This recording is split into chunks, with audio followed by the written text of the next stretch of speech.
Ladies and gentlemen, in this video I will be talking about Venus, her disappearance from the sky. She becomes invisible planet. She comes very near the sun on 30th of March and she becomes invisible. It means you will not be able to see her. So I will be talking about her and this meaning of her disappearance. So on 30th of March in the 28 degrees of Aquarius, with the star Markab, which is Alpha Pegasi. It is the shadow of the Pegasus horse. If you remember in my previous video, I told you Pegasus was born while the Medusa Gorgona was decapitated by the warrior Perseus. So while she was dying, Pegasus came to life. Pegasus is this magical horse, and Markab is the shadow of the Pegasus.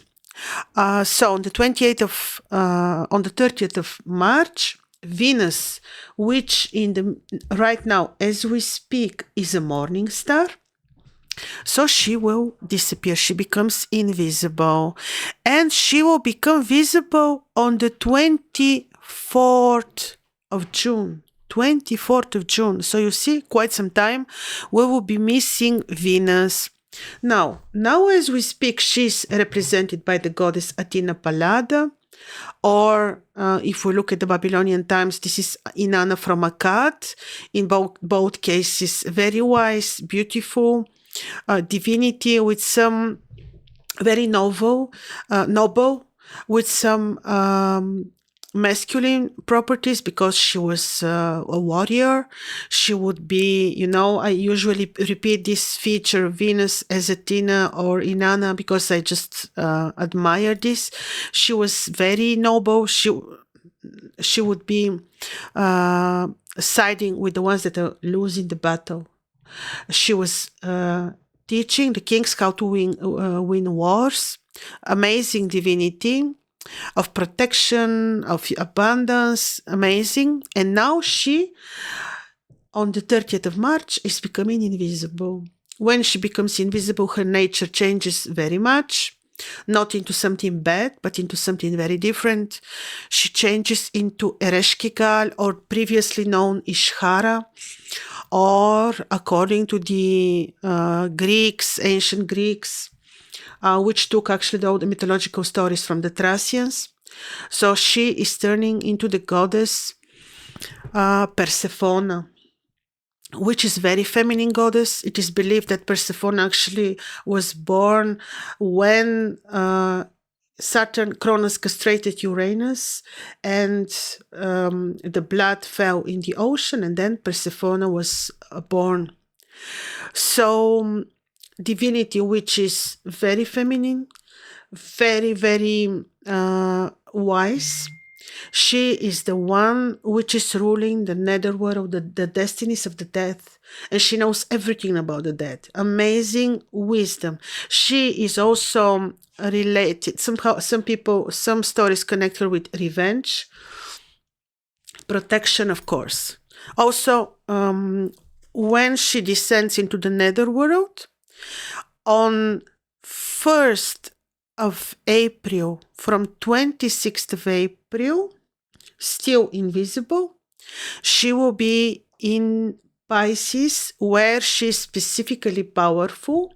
And on 4th of April, I will be making Ereshkigal talismans for protection, mainly for protection, for wealth, for knowledge, wisdom, and yes, love, but differently. Because she, Ereshkigal, when she descended into the netherworld, later on she met Nergal and they fell in love.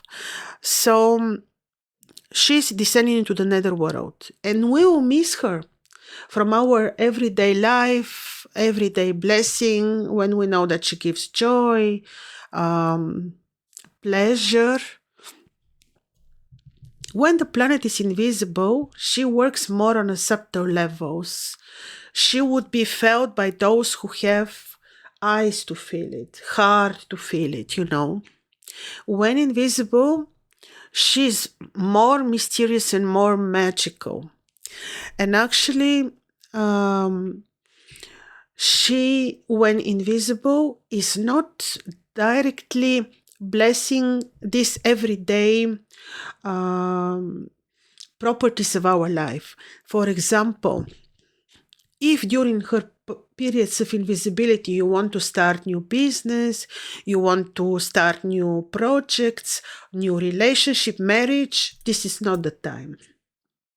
This is more period for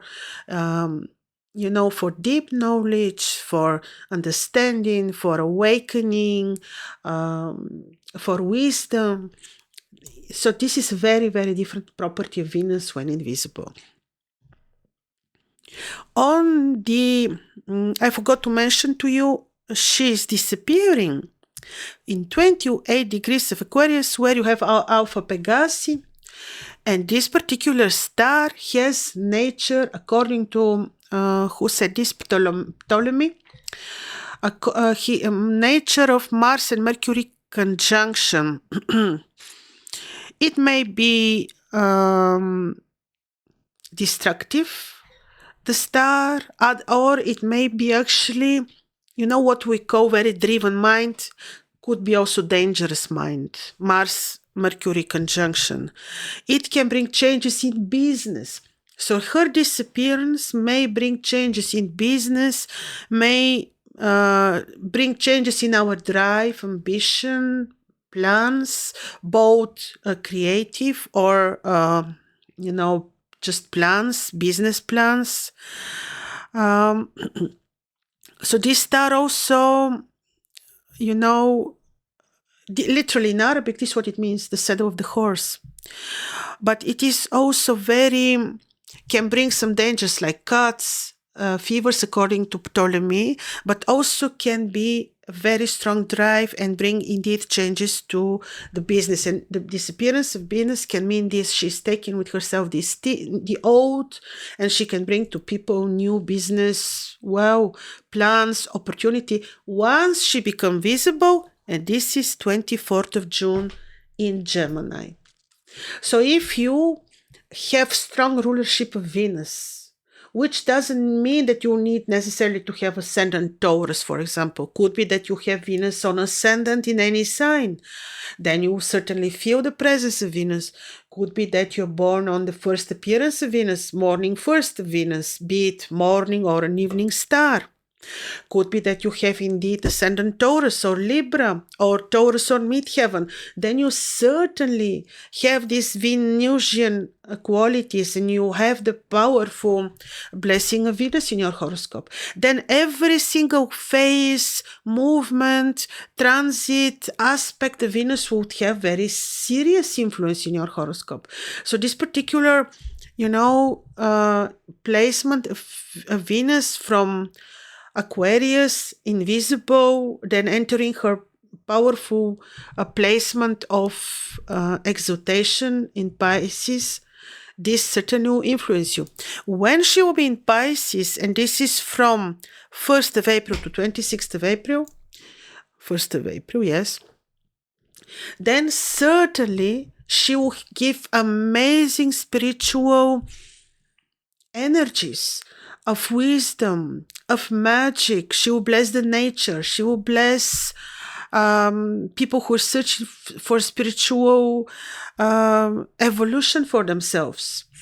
She will certainly bless, the development of the plants, because she rules the invisible part of the nature, the seeds, the roots. So this will be amazing. I love when she's in the face of Ereshkigal.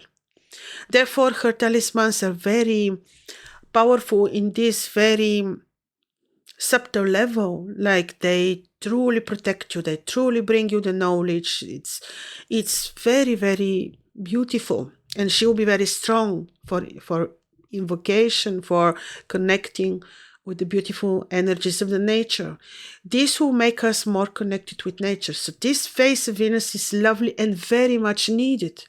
So if you have ascendant Pisces, moon in Pisces, sun in Pisces, from 1st of April to 26th of April, you will certainly benefit from this natural phase of Venus until she becomes visible again, this time as an evening star.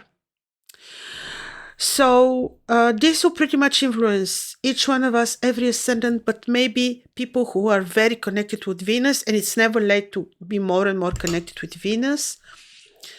So such people will feel this much more. How to connect with Venus? Of course, connect with nature. Try to connect with art, with beauty, to feel, to experience beauty. This is how you connect with Venus. So ladies and gentlemen, I hope this was interesting. See you very soon. Bye-bye.